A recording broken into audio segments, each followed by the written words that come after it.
Medianoche bukas, mapaparami na naman tayo ng kain. Pero paalala po ng mga doktor, kapag sumakit ang inyong tiyan, abay wag basta-bastang baliwalain. Para bigyan ng mukha balita, Mobile Journal, Yeda Pascual. Ngayong holiday season, kabi-kabila ang handaan. Kaya ang isang doktor may paalala para maiwasan ang sakit sa tiyan. Hamon, lechon, fruit salad, pansit o spaghetti at kung ano-ano pa. Yan ang karaniwang handa pag medianoche. Kaya naman subok ng marami ang ina-acid, bloated, nagsusuka at sumasakit ang tiyan. After a heavy meal, like yung mga buffet,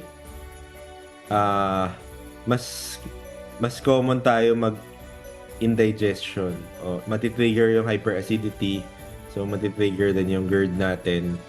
So ang recommended talaga is yung small meals, no, para ma-prevent ang acid reflux. Sa totoo lang, ang kabag, paghusuka at pagiging bloated pagkatapos kumain hindi normal, sabi ni Doc. Kaya kahit panahon ng salo-salo, di rin dapat ipagwalang bahala ang tinatawag na food triggers.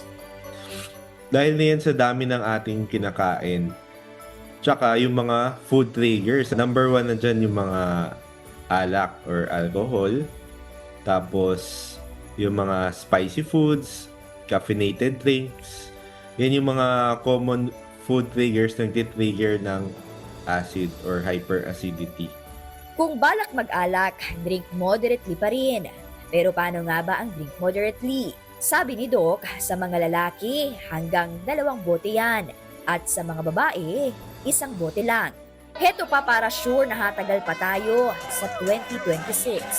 Small frequent meals para maiwasan yung too much build-up ng food na nahihirapan yung stomach natin mag-digest.